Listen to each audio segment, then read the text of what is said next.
हम लोग आज जिस चैप्टर को पढ़ने जा रहे हैं उस अध्याय का नाम है प्रांतीय राजवंश। प्रांतीय राजवंश। मैंने आपको पढ़ाया था कि दिल्ली सल्तनत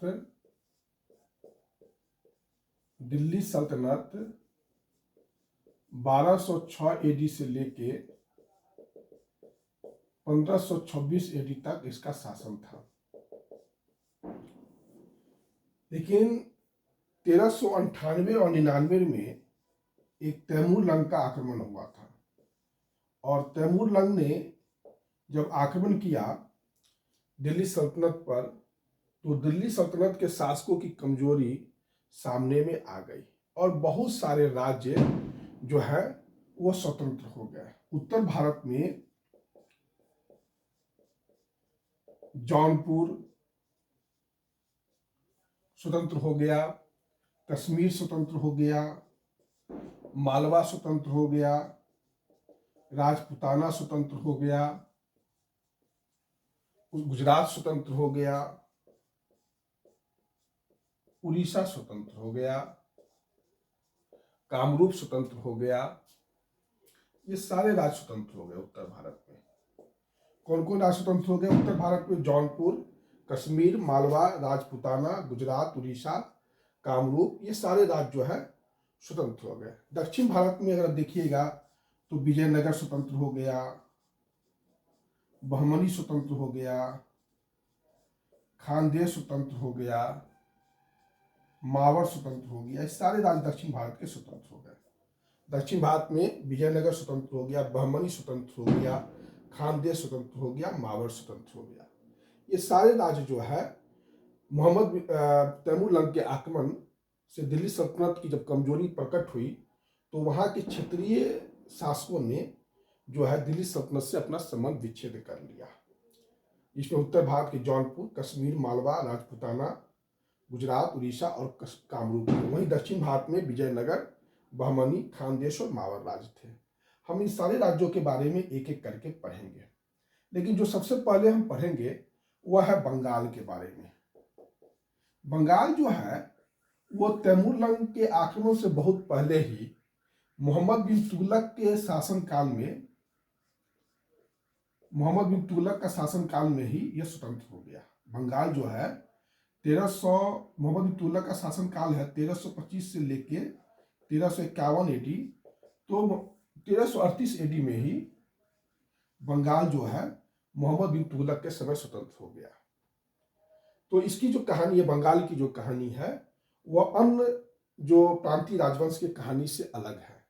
अन्य प्रांतीय जो राजवंश है वो तैमूर लंग के आक्रमण से जो दिल्ली सल्तनत के शासक कमजोर हुए उसका फायदा उठाया, लेकिन बंगाल जो था, बंगाल जो है मोहम्मद बिन तुगलक जैसे दिल्ली सल्तनत के योग्य शासक के समय ही स्वतंत्र हो गया। तो हम लोग अब बंगाल के बारे में सबसे पहले पढ़ेंगे। सबसे पहले हम लोग बंगाल के बारे में पढ़ेंगे। ठीक, देखिए बंगाल में जो तुर्क सत्ता की स्थापना हुई वह इख्तियारुद्दीन मोहम्मद बख्तियार खिलजी ने किया था। बंगाल में तुर्क सत्ता की स्थापना किसने किया था? आपको मैंने बताया था इख्तियारुद्दीन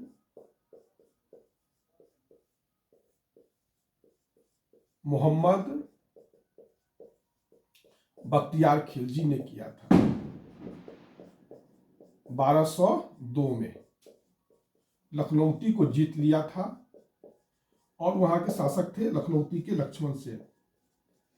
ये मैंने आपको पढ़ाया था जब दिल्ली सल्तनत में मोहम्मद गोरी के दो वॉरियर थे, एक थे कुतुबुद्दीन ऐबक और एक जो थे वो पूर्व की ओर बढ़ते हुए चले गए, बंगाल की ओर बढ़ गए। बंगाल में जाके जिन्होंने विक्रमशिला विश्वविद्यालय को जला दिया था, नालंदा विश्वविद्यालय को जला दिया था, वही आगे बढ़ते बढ़ते बंगाल चले गए थे। और इख्तियारुद्दीन मोहम्मद बख्तियार खिलजी ने 1202 ईस्वी में लखनऊती में लक्ष्मण सेन को पराजित करके, सेन वंश के राजा लक्ष्मण को पराजित करके बंगाल में तुर्क सत्ता की स्थापना किया। बंगाल में तुर्क सत्ता की स्थापना किया। बंगाल में तुर्क सत्ता की स्थापना करने वाला व्यक्ति कौन है?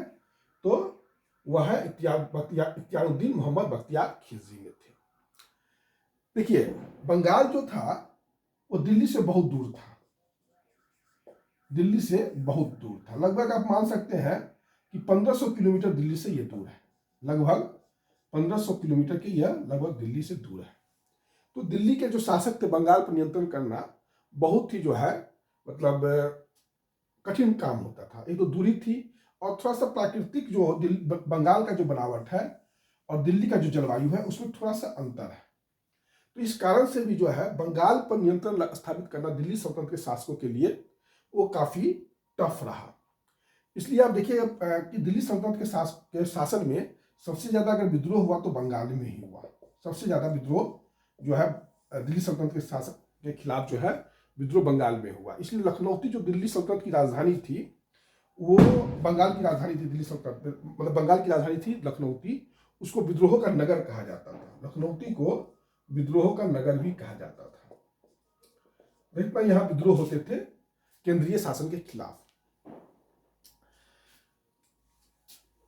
मैंने आपको बताया था कि 1279 में बलबन जब दिल्ली सल्तनत का शासक था तो वहां पर तुगरिल खान नामक वहां का जो बंगाल का गवर्नर था उसने विद्रोह कर दिया था। बलबन जो है कभी भी दिल्ली छोड़कर किसी भी मतलब दिल्ली छोड़कर कभी भी बाहर नहीं निकला था।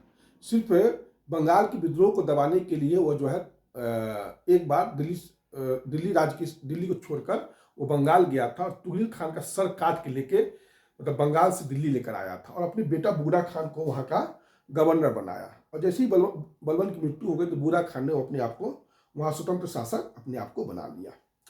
तो यह हो गया बलबन के समय की बात है। लेकिन 1324 ईस्वी में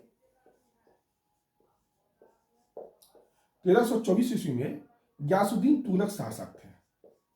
गयासुद्दीन तुगलक शासक थे और गयासुद्दीन तुगलक शाह ने बंगाल पर आक्रमण किया। गयासुद्दीन तुगलक शाह ने बंगाल पर आक्रमण कर दिया। गयासुद्दीन तुगलक शाह ने जो बंगाल पर आक्रमण किया तो वहां का जो शासक था गयासुद्दीन बहादुर को पराजित किया। गयासुद्दीन तुगलक शाह ने गयासुद्दीन बहादुर को पराजित किया। बहादुर को पराजित किया, ठीक। और नासुद्दीन मोहम्मद को सुल्तान बनाया। नासुद्दीन मोहम्मद को सुल्तान बनाया और उसको जो है शिक्षा ढालने का अधिकार दे दिया। इसने एक और काम किया कि बंगाल में जो हमेशा विद्रोह होता है दिल्ली सल्तनत के खिलाफ तो उसको 3 भाग में बांट दिया बंगाल को। उत्तरी बंगाल की जो राजधानी उसने बनाया और लखनऊ को बनाया। उत्तरी बंगाल को 3 भाग में बांट दिया।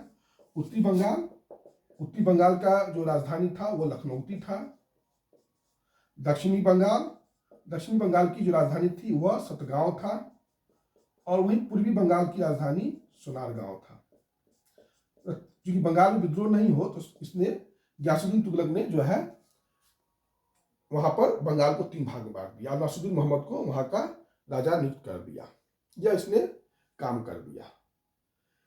और इसी बंगाल अभियान से वो लौट रहा था तो दिल्ली के समीप जो अफगानपुर में इसका जो है इसके बेटा जो मोहम्मद बिन तुगलक है वह एक मंडप तैयार किया था, लकड़ी का मंडप, वही टूट गया तो गयासुद्दीन तुगलक की मृत्यु हो गई। और कहा जाता है कि उस समय के जो चिश्ती संत निजामुद्दीन औलिया ने जो है उनसे गयासुद्दीन तुगलक का कुछ अनबन था। उसी पर गयासुद्दीन तुगलक ने कहा था कि निजामुद्दीन औलिया से कि मैं बंगाल से वापस लौटता हूँ, तब तक जो है तुम खुसरो जो तुमको पैसा दिया है वो वापस जो है राजकोष में जमा कर दो, नहीं तो मैं तुमको देखूंगा। तो उसी में निजामुद्दीन औलिया जो चिश्ती संत उन्होंने कहा था कि ठीक है अब बंगाल से लौटिए, बहुत बड़ी बात है, हुनूस दिल्ली दूर है और दिल्ली अभी बहुत दूर है। और सचमुच निजामुद्दीन औलिया की मृत्यु दिल्ली के समीप अफगानपुर में हो गई। उसके बाद उसका बेटा मोहम्मद बिन तुगलक शासक बना और 1338 ईस्वी में जो है बंगाल जो है दिल्ली सल्तनत से स्वतंत्र हो गया। दिल्ली सल्तनत से स्वतंत्र होने वाला पहला प्रांत अगर कोई था तो वह बंगाल था। सबसे पहले बंगाल जो है दिल्ली सल्तनत से स्वतंत्र हो गया। 1338 ईस्वी में बंगाल मोहम्मद बिन तुगलक के समय में स्वतंत्र हो गया। अगर आपसे परीक्षा में पूछा जाए कि दिल्ली सल्तनत से स्वतंत्र होने वाला पहला प्रांत कौन है तो आपका जवाब होगा बंगाल, जो 1338 ईस्वी में स्वतंत्र हो गया। फखरुद्दीन मुबारक शाह ने दिल्ली सल्तनत को स्वतंत्र करा दिया। फखरुद्दीन मुबारक शाह ने दिल्ली सल्तनत को, सॉरी, बंगाल को दिल्ली सल्तनत से स्वतंत्र करा दिया, अपने आप को स्वतंत्र शासक घोषित कर दिया और बंगाल को एक स्वतंत्र राज्य घोषित कर दिया। उसके बाद राजा बनते हैं इलियास शाह।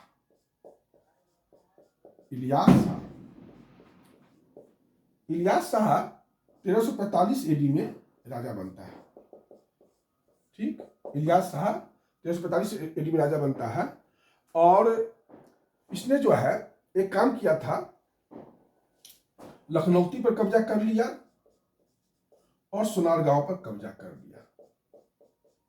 लखनौती और सोनारगांव, उत्तरी बंगाल और पूर्वी बंगाल पर इसने कब्जा कर लिया और फिर जो है यह पश्चिम की ओर बढ़ा और पश्चिम की ओर बढ़ते बढ़ते यह चला गया आपका पश्चिमी मतलब सॉरी बिहार में चला गया, चंपारण चला गया, तिरहुत चला गया, तिरहुत जीत लिया, चंपारण जीत लिया, उसके बाद गोरखपुर भी जीत लिया इसने, इलियास शाह ने, और फिर जो है इसने बनारस तक जीत लिया। इलियास शाह जो है बनारस तक जो है अपना साम्राज्य का विस्तार कर लेता है और 1350 ईस्वी में इलियास शाह ने क्या किया, नेपाल को भी जीत लिया। 1350 ईस्वी में इलियास शाह ने नेपाल को भी जीत लिया। उस समय दिल्ली सल्तनत का शासक था फिरोज शाह तुगलक। फिरोज शाह तुगलक ने 1353 में जो है बंगाल पर आक्रमण किया। उस समय बंगाल का शासक कौन था, इलियास शाह था। ये फिरोज शाह तुगलक का पहला आक्रमण था बंगाल पर और यह असफल आक्रमण था। अंतिम में इलियास शाह और फिरोज शाह तुगलक के बीच में जो है मैत्री एक संधि हो गई और फिर जो कोसी नदी जो बिहार की पूर्वी सीमा पर बहती है, कोसी नदी को बंगाल और दिल्ली सल्तनत के बीच जो है एक सीमा रेखा मान लिया गया। तो यह हो गया इलियास शाह के समय में क्या मतलब बात थी, ऐतिहासिक बात थी, वो मैंने आपको बताया। उसके बाद सिकंदर शाह शासक राजा हुए। उसके बाद सिकंदर शाह राजा हुए।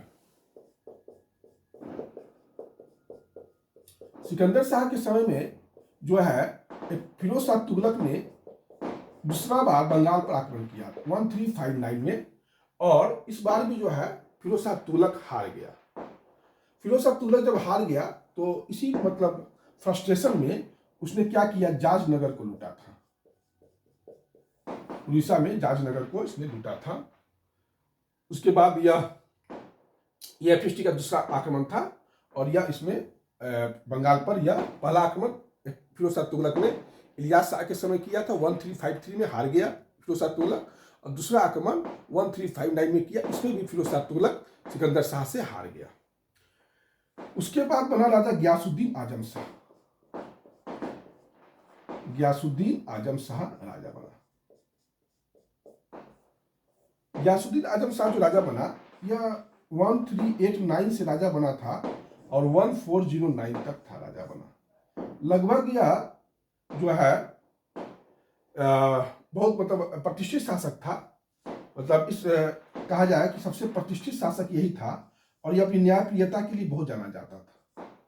गयासुद्दीन जो है आजम शाह अपनी न्यायप्रियता के लिए बहुत जाना जाता था। पांडुआ में, बंगाल में पांडुआ है, उसमें इसने अदीना मस्जिद का निर्माण करवाया था। पांडुआ में अदीना मस्जिद का निर्माण गयासुद्दीन आजम शाह ने करवाया था। अदीना मस्जिद को कभी कभी जामा मस्जिद भी कहा जाता है, लेकिन ना फेमस है यह अदीना मस्जिद के नाम से। पांडुआ में अदीना मस्जिद का यह निर्माण करवाया था। अपनी न्यायप्रियता के लिए भी जाना जाता है। इसने अपना एक दूत मंडल जो है चीन भी भेजा था। इसने अपना एक दूत मंडल चीन भी भेजा था।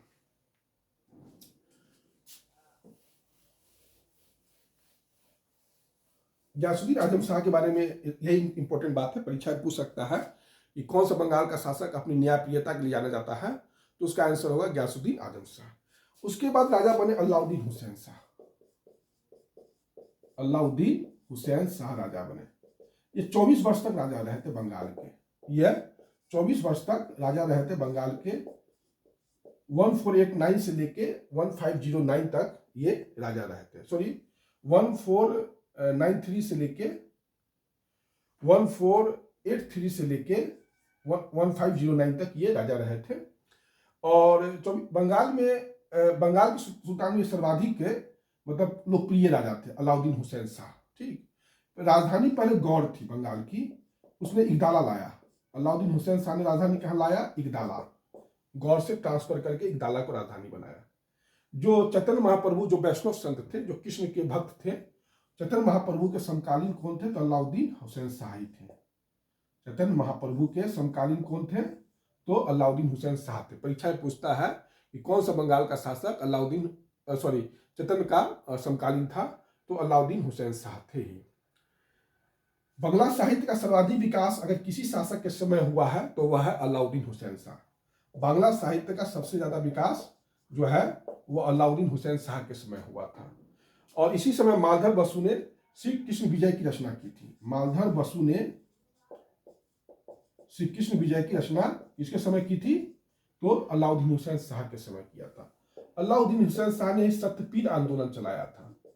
परीक्षा में पूछ सकता है कि कौन सा शासक जो है बंगाल का शासक सत्यपीर आंदोलन शुरू किया था? तो अलाउद्दीन हुसैन शाह ने किया था।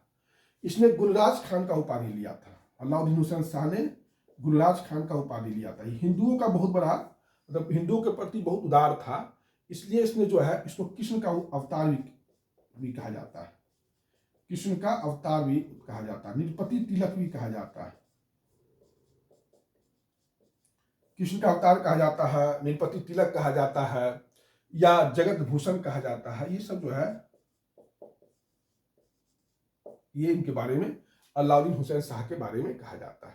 तो यह सब जो है थोड़ा सा याद रखिएगा, ये सब परीक्षा में पूछ लिया जाता है ना। ये परीक्षा में आपसे पूछा जा सकता है। अलाउद्दीन हुसैन शाह के बाद जो इंपॉर्टेंट राजा बने वह है नासुद्दीन नुसरत शाह। नासुद्दीन नुसरत शाह, ये बहुत इंपॉर्टेंट राजा थे। नासुद्दीन नुसरत शाह, नासुद्दीन नुसरत शाह का जो समय है वह 1519 से लेके 1532 तक राजा थे। 1519 से लेके 1532 तक ये शासक थे और ये मुगल शासक बाबर के समकालीन थे। बाबर ने 1529 में नुसरत शाह के खिलाफ घाघरा का युद्ध लड़ा और दोनों के बीच जो है एक सम्मानजनक समझौता हो गया। फिर मुगल और अफगानों के बीच या नुसरत शाह के बीच जो बंगाल और मुगल साम्राज्य की सीमा थी वो घाघरा नदी फिक्स कर दिया गया। ठीक, तो घाघरा नदी के पश्चिम मुगल सीमा और घाघरा नदी के पूरब वह जो है बंगाल, मतलब नुसरत शाह की सीमा। इसके समय में सबसे इंपॉर्टेंट चीज था कि पुर्तगाली जो है नासुद्दीन नुसरत शाह के समय में ही जो है बंगाल पर आक्रमण करते हैं। तो और फिर जो है बंगाल पर आक्रमण हुमायूं करता है। ये सब हम लोग मुगल शासक के साथ देखेंगे, लेकिन अभी आप लोग इतना ही ध्यान रखिए कि बंगाल पर जो है मतलब बंगाल पर बंगाल जाने वाला, तो बंगाल जीता नहीं गया है। बंगाल बाबर नहीं जीत सका। बंगाल जो है बिहार के घाघरा नदी तक ही रुक गया। ठीक, घाघरा नदी बिहार में है, तो पूर्वी सीमा तक या बाबर की सीमा थी और पश्चिमी सीमा पर मुगल सीमा थी और पूर्वी सीमा पर नुसरत शाह या बंगाल की सीमा थी। बंगाल जाने वाला पहला मुगल शासक हुमायूं होगा। बाबर बंगाल नहीं गया था। यह परीक्षा में कभी कभी पूछ लिया जाता है। तो इस प्रकार से यह हो गया आपका कि बंगाल जो है कैसे स्वतंत्र हुआ, वह कहानी मैंने आपको बता दिया। अब मैं दूसरे राज्य के साथ, जैसे जौनपुर हुआ, मालवा हुआ, ये सब का डिस्कस मैं नेक्स्ट वीडियो में करूंगा। ठीक है, आज का क्लास इतना ही। धन्यवाद।